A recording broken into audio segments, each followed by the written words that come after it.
Hello, Beb. Beb DGD. Um, Gusto lang kitang batiin ng happy birthday sa'yo sa araw na ito. Um, Huwag mong sabihin na o huwag mong isipin sana na nakalimutan ka namin. Kasi lagi kaming busy sa BNK. Happy birthday sa iyo, darling. At sana marami pang kaarawan ang darating sa buhay mo. At laging mag-ingat. Um, Huwag matigas ang ulo ha pag sinasabing huwag maligo sa gabi, baka magkasakit. O, ayan na. Um, as your ate or as your friend, nagmamahal sa'yo, nandito kami lagi. Kung ano man ang mga problema na darating sa buhay mo, andito lang kami na pwede mong pagsabihan, dadamay kami sa'yo.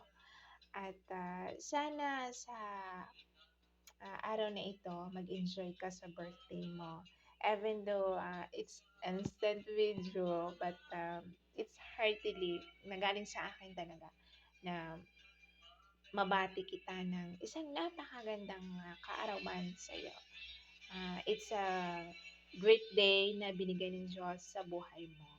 Enjoy your day at sana lahat ng mga problema malutas na. God is always there para sa buhay natin. Hindi siya nagkulan, hindi niya tayo pababayaan. At lagi mong tatandaan, nandito lang kami. Kahit lagi mong sinasabing nakabaon kami. Nanonood lang kami ng movie ba?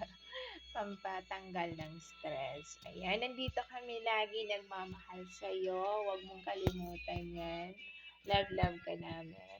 Yan. Sa love life natin, chill lang. I love you always. Mag-ingat ka. Yan. Mahal na mahal ka namin ng mga kaibigan mo. Ate mo. Ayan. Sumbongan mo. Di ba? Yung mga kakulitan natin. Ayan. Busy man tayo sa mga trabaho, but still, andito pa rin tayo. Love.